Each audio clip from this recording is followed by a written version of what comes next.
Hello मेरे प्यारे शेर और श्रेणियों, कैसे हैं? आशा करते हैं आप सभी अच्छे होंगे, मस्त होंगे, तंदुरुस्त होंगे और अच्छे से स्टडी कर रहे होंगे। तो चलिए, आपके प्यारे से प्लेटफॉर्म कुमार एकेडमी में आप सभी का तहे दिल से अभिनंदन है, स्वागत है। आपको वीडियो देखने के लिए, वॉच करने के लिए, लाइक करने के लिए आपको तहे दिल से स्वागत करता हूँ और आपका बार बार अभिनंदन है। तो चलिए, आपके इस चैनल जो है प्यारे भाई साहब को आप देख सकते हैं, यहाँ पे आपके भाई साहब हैं।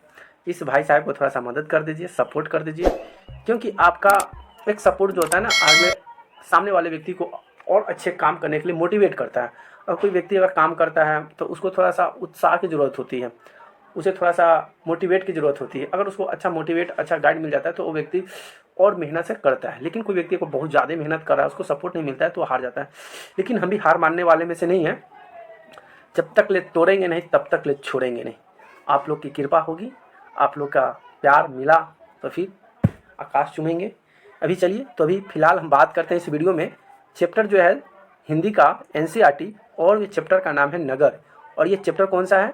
तो नगर जो चैप्टर है ये 4 चैप्टर है, ठीक है, नगर, जिसका नाम है नगर। अब इस वीडियो में हम डिटेल से पूरी चीज़ कराने वाले हैं। इससे जितने भी क्वेश्चन आंसर होते हैं सब क्वेश्चन आंसर कराने वाले हैं।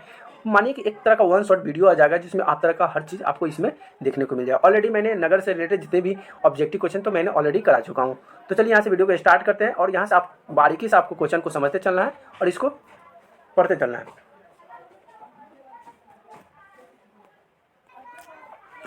तो चलिए यहाँ से क्वेश्चन नंबर, अब यहाँ से देखिए, पहला नगर है। नगर, अब नगर के जो कहानी के जो लेखक हैं इसका वास्तविक नाम क्या है? तो पहले तो सुजाता तो है, लेकिन अगर ओरिजिनल पूरा नाम क्या है तो इसका नाम है, वास्तविक नाम इसका देखा जाए तो इसका नाम है सुजाता रंगराजन। क्या है?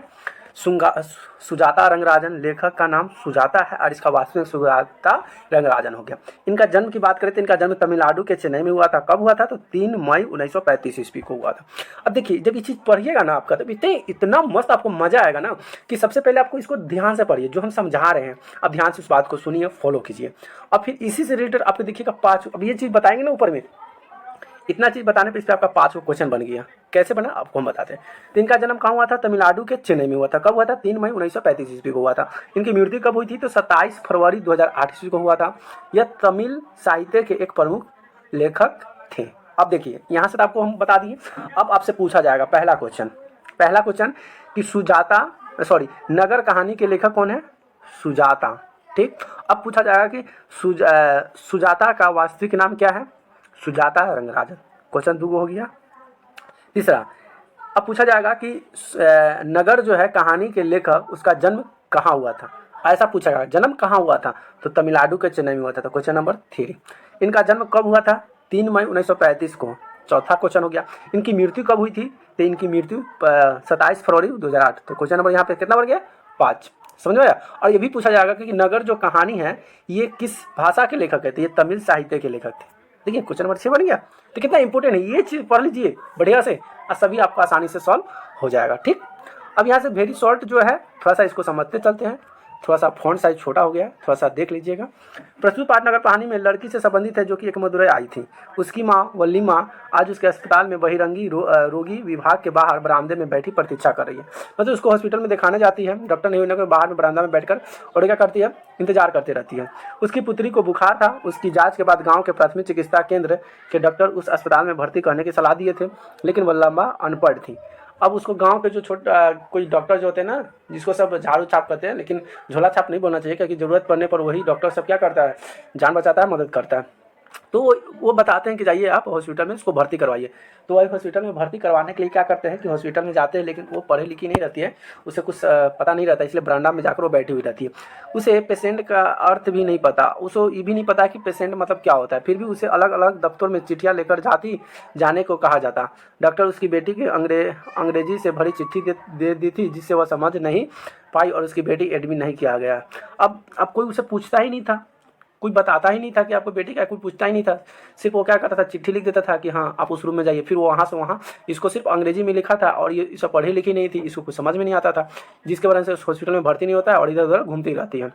अस्पताल में विवाद हो गया। अब तंग आकर वो अस्पताल से विवाद हो गया, विवाद मतलब झगड़ा हो गया। बाद में जब डॉक्टर ने पूछा तो पता चला कि इसकी बेटी अस्पताल से विदा हो चुकी है। इससे स्पष्ट होता है कि नगर की व्यवस्था अति व्यस्त और व्यस्त हो गई है, जहाँ पैसे पर खेल होता है और गरीब लोग, ग्रामीण लोगों का कोई जगह नहीं है। ऐसा सही बात है। सरकारी जो हॉस्पिटल होते हैं उसमें गरीब लोग जाते हैं इलाज कराने, और गरीब लोग को कोई सुनता नहीं है। और जो बड़े पैसे वाले होते हैं, राजनीतिक लोग होते हैं, वो पैसे के दाम पर प्राइवेट कॉलेज में अच्छे साधन से अच्छे करवा लेते हैं इलाज। लेकिन इसमें सब में गरीबी मर जाता है। तो इसलिए गरीब को कुछ सोचना चाहिए कि भाई हम वोट दें तो कैसे लोग को, कैसे इंसान को, लेकिन क्या किस पर भरोसा किया जाए। वोट जीतने के बाद सब अपना रंग दिखा देता है। फिर क्या होता है, मदुरै के एक बड़े अस्पताल में वल्ली अम्मा अपनी लड़की के पपाती के साथ बहिरंगी विवाह के बरामदे बैठी प्रतिज्ञा करी थी। पपाती बुखार थी जिसके लेकर गांव के प्राइमरी हेल्थ सेंटर गई थी, जहां डॉक्टर ने उसे स्पष्ट और मेनिंजाइटिस बताया। मतलब गांव के जो हॉस्पिटल होता है, गांव के जो डॉक्टर होते हैं, उसने बता दिया था कि इसको बुखार हो गया है, मेनिंजाइटिस, आप इसको हॉस्पिटल में जाकर भर्ती करवाइए। डॉक्टर की राय लेने के बाद में एडमिट करने के लिए कहा गया। जब यह वल्लीम्मा ने बड़े डॉक्टर की ओर देखते हुए पूछा, बाबूजी बच्ची ठीक हो जाएगी ना। अब बड़े बड़े डॉक्टर थे, अब बड़े बड़े डॉक्टर के जब पास जाते हैं इलाज करवाने के लिए तो वहाँ से पूछते थे कि बाबूजी डॉक्टर साहब मेरी बच्ची ठीक तो हो जाएगी। लेकिन देखिए डॉक्टर का क्या जवाब आता है। डॉक्टर ने कहा पहले एडमिट करवा लो। पहले क्या कहता है, पहले एडमिट करवा लो, मैं स्वयं इसके केस को देखूंगा। पहले कहता है कि एडमिट करवा लो, फिर मैं इसे जांच पड़ताल करूंगा क्या बीमारी है नहीं है, तब मैं बताऊंगा। डॉक्टर धनशेखर श्रीनिवास को सभी बातें समझकर बड़े डॉक्टर के पीछे दौड़ गए। श्रीनिवास ने वल्ली अम्मा से कहा, ये लो इस चिट्ठी को लेकर सीधे चलो। अब उसे एक हाथ में पर्ची धरा देती और अम्मा को कहती है कि पर्ची लेकर सीधे आते रहो। सीढ़ियों पर चढ़ती हुई कुर्सी पर बैठे सज्जन को देखा बच्चे की लेटे रहने दो। वल्ली अम्मा ने चिट्ठी लेकर सीधे चल दी।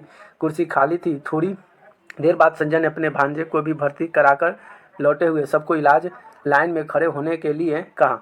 आधे घंटे के बाद वली अम्मा ने कहा, डॉक्टर का दरवाजा पर नहीं है, दरवाजे पर नहीं है, इसे दस्तावेज क्या है कि इसकी दस्तावेजी लाओ। फिर वेतन आदि के बारे में पूछकर चिट्ठी लेकर कहा, इसे लेकर सीधे जाओ और बाएं मुड़ जाना, तीर से निशान की तरह होगा। अब वो चिट्ठी ले लेती है और चिट्ठी का देखिए, चिट्ठी लो यानी कि पर्ची लो, आगे जाओ और आगे वहाँ पे जाकर घूम जाना और तीर का निशान होगा। तो पढ़ी लिखी नहीं थी, इसलिए उसे इशारे से, संकेत के माध्यम से बताया गया और वो लेके आगे चली जाती है। तो इसका कहानी अगर पूरा पढ़ना चाहते हैं तो इसका कहानी आप बुक पढ़ लीजिए, क्योंकि हम इस वीडियो में शॉर्ट ही करा सकते हैं, लॉन्ग कराएंगे तो फिर वीडियो बड़ा हो जाएगा। ठीक है, चलिए अब यहाँ से कुछ सारांश आते हैं और उस सारांश से रिलेटेड, टॉपिक से रिलेटेड क्वेश्चन आंसर होते हैं। क्वेश्चन आंसर को सॉल्व करेंगे।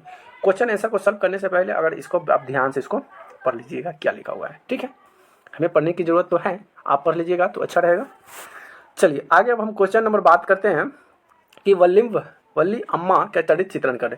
वल्ली अम्मा का चरित्र चित्रण मतलब उसके बारे में बताइए, वो कौन थी, कैसी थी, क्या उसका कारण था, क्या रोगी था। ठीक है, तो वल्ली अम्मा की कहानी का प्रधान पात्र है, वह अपित्र क्षति और वातावरण से अपरिचित भी है। देहाती वातावरण में रहने के कारण बुखार भी नहीं थी और वह पुराने देहात के रिवाजों में पली नारी थी। मतलब देहात में रहना, गांव समाज में रहना, उसकी पुरानी परंपरा, पुरानी रीति रिवाज ये सब तो होती है। उसे अस्पताल का दौर और दवाओं का अंध भी असर था। उसे गांव के अध कचरे, झोला छाप, वैद्य, डॉक्टर, ओझाओं और देवी देवताओं पर विश्वास था। यह शहरी वातावरण से अनभिज्ञ, अशिक्षित और डरपोक प्राचीन भारतीय नारी थी। सही बात है, गांव के अधिकतर जो महिलाओं जो होती है, गांव के क्या क्या झाड़ू मंत्र वाला जो होता है उस पर विश्वास कर लेती है, कोई ओझा पर विश्वास कर लेती है, कोई साधु पर विश्वास कर लेती है, लेकिन डॉक्टर के पास नहीं जाएगी। जहाँ पे पैसा मांगा जाएगा, बाप रे वहाँ पे उतना पैसा, ये तो कम पैसा में इलाज कर देता है, सही कर देता है। तो ये सब विश्वास होता है जो कि गाँव की महिलाओं के प्रति ज़्यादा होता है। ठीक है, क्वेश्चन नंबर दूसरा क्या करा है कि बड़े डॉक्टर के आदेश के बावजूद पपाती अस्पताल में भर्ती क्यों नहीं हो पाती। अब पपाती करा है कि बड़े डॉक्टर के आदेश के बावजूद भी पपाती को अस्पताल में भर्ती क्यों नहीं कर पाती है। तो बड़े डॉक्टर ने पपाती के रोग देखा, उसकी परीक्षण एक केस ऑफ मेनिंजाइटिस कहा। एग्र की माँ ने अशिक्षित नारी थी, वह न तो अस्पताल के बिक्री जानती थी और न ही किसी पूछने की हिम्मत भी कर सकी। अस्पताल में घूसखोरी और पैरवी वातावरण व्यस्त थी। वल्लभी अम्मा का दिन भर का समय इधर उधर दौड़ने में बीत गया। हाहाकार वाले गांव लौट गई। यही कारण है कि बड़े डॉक्टर के आदेश के बावजूद पपाती अस्पताल में भर्ती नहीं हो सकी। देखिए, तो पपाती का इसमें थोड़ा सा बहुत गलती है, क्योंकि जब अस्पताल में जब आप गए बच्चे को भर्ती कराने के लिए, जब दिखाने के लिए, तो आपको जब समझ में नहीं तो आपको पूछना चाहिए किसी से। लेकिन पपाती क्या थी, पढ़ी लिखी भी नहीं थी और किसी से पूछती भी नहीं थी, डरती थी। तो भाई डरने से काम चलेगा जी, तो ये डरती थी। अब भाई इधर जाती थी उधर जाती थी, ना किसी से पूछना ना कुछ करना, और ये दिन भर इधर उधर घूम के चल आई। इसके कारण उसकी बेटी का जो पपाती का हॉस्पिटल में भर्ती नहीं आया। तो भाई तो पपाती का गलती था ना इसमें, डॉक्टर साहब की तो गलती नहीं। डॉक्टर तो बोल दे कि जाके भर्ती कराओ, लेकिन इन्होंने कहीं गई ना पूछी ना ताची, इसका भी गलती हो गया। पढ़े लिखे नहीं है आप तो पूछ तो सकते हैं, जहाँ पे आपको कुछ नहीं आता तो पूछना चाहिए था ना, तो इनकी गलती थी। चलिए आगे क्वेश्चन क्या करा कि पपाती कौन थी और वह शहर क्यों लाई गई थी। ये पपाती थी कौन, अस्पताल में यानी कि शहर में क्यों लाया गया था।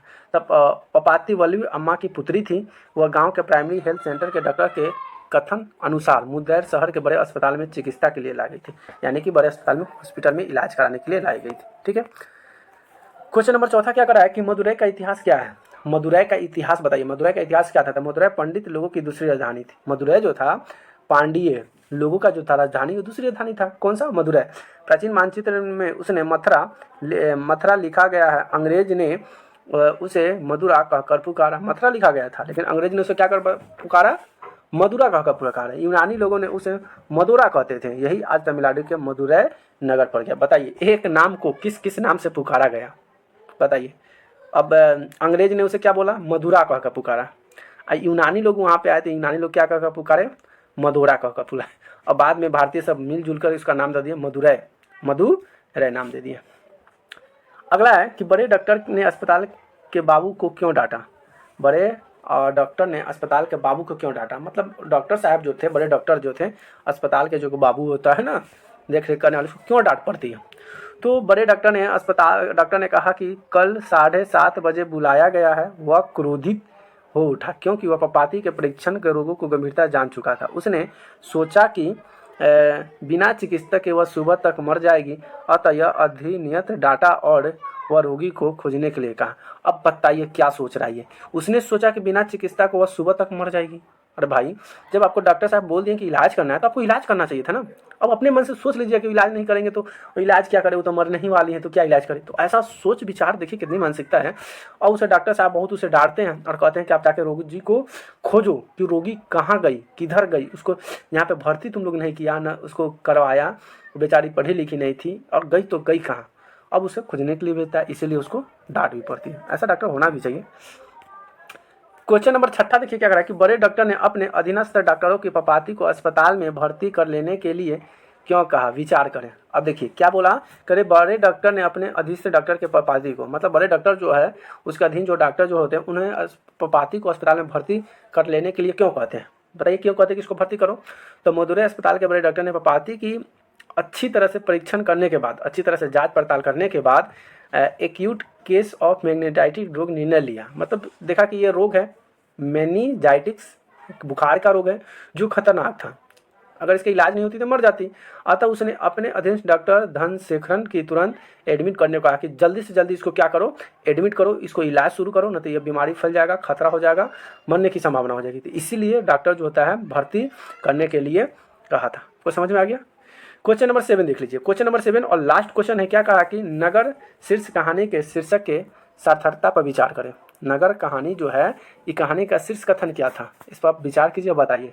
तो नगर शीर्षक कविता प्रतिरूप है, बल्कि अम्मा अपनी पुत्री को लेकर बड़े शहर मदुरै जाती है। अब देखिए कुछ कुछ गांव में हर चीज़ का इलाज तो होता नहीं है, तो इलाज जब नहीं होता है तो इलाज को दिखाने के लिए हमें बाहर जाना पड़ता है। जैसे कोई बिहार से, गाँव से है, तो गांव के डॉक्टर कह देंगे क्या कि अपने डिस्ट्रिक्ट हॉस्पिटल चल जाओ, फिर नहीं हुआ तो क्या बोलेगा कैपिटल चल जाओ, यानी कि राजधानी में जाओ। तो भेजता है, जैसे जैसे उसे कंट्रोल नहीं होता है तो उसे क्या करता है, आगे वाले हॉस्पिटल में उसे सलाह देता है कि आप दूसरे हॉस्पिटल में जाकर दिखवाइए, तो वही भेजता है। तो मरनासर नगर के लोग रूखे व्यवहार के थे और उसने स्थान पर खड़ा होकर रोने भी नहीं देते। लोग गांव में एक दूसरे का ख्याल रखते हैं। अब देखिए रोने नहीं देते, इसका मतलब क्या है कि आपको कोई पीड़ा हुआ तो चलो भाई नहीं कोई बात नहीं, यहाँ पे नहीं होगा ना, तुमको रोने की कोई ज़रूरत नहीं है, चलो चलो शहर चलो, शहर जाके देखो, शहर दिखवाते। तो ऐसी भावना होती है, एक दूसरे से प्यार ख्याल करना, ऐसी भावना होनी चाहिए। लेकिन आजकल हमारे समाज में इस तरह का भावना नहीं है, इस तरह का भावना नहीं है। थोड़ी थोड़ी बातें पे लड़ना कटना। अभी देखिए आपको हम क्लास ले रहे हैं और बगल में एक अमधुर के लिए आता है, गाड़ी गलौज करता है और एक परिवार दूसरे परिवार से लड़ जाता है। कितनी मानसिकता हो गई यार, कितनी, मतलब ऐसा युग आ गया है कि भाई एक तिनका के लिए मर्डर करने वाले जैसी बात हो गई है। बताइए, एक घर से दूसरे घर, बगल बगल, एक अमरूद का पेड़ के लिए, एक अमरूद के लिए।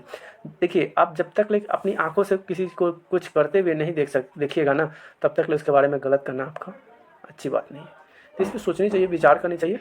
बस छोड़िए, टॉपिक पे आते हैं कि एक दूसरे को ख्याल करता है अर्थ व्यवहारिक जीवन शैली को प्रति नगर शीर्षक है सार्थक है, और यही शीर्षक कहानी में बताया गया है। ठीक है, तो आज ये वीडियो का मतलब टॉपिक समाप्त होता है, जिसमें मैंने आपको वीडियो से जितने भी टॉपिक पे रिलेटेड क्वेश्चन आंसर थे सभी मैंने आपको क्वेश्चन आंसर कराया। उसके साथ साथ कुछ टॉपिक मैंने आपका सारांश भी कराया शॉर्ट, और इससे रिलेटेड जितने भी क्वेश्चन बनने वाले थे सभी इंपॉर्टेंट क्वेश्चन कराया। तो आप हमें कमेंट करके ज़रूर बताइएगा कि हमारी वीडियो आपको कैसे लगती है, क्योंकि आपका एक वीडियो, एक कमेंट हमें और मोटिवेट करता है। एक सब्सक्राइबर भी हमें एक बहुत मोटिवेट करता है।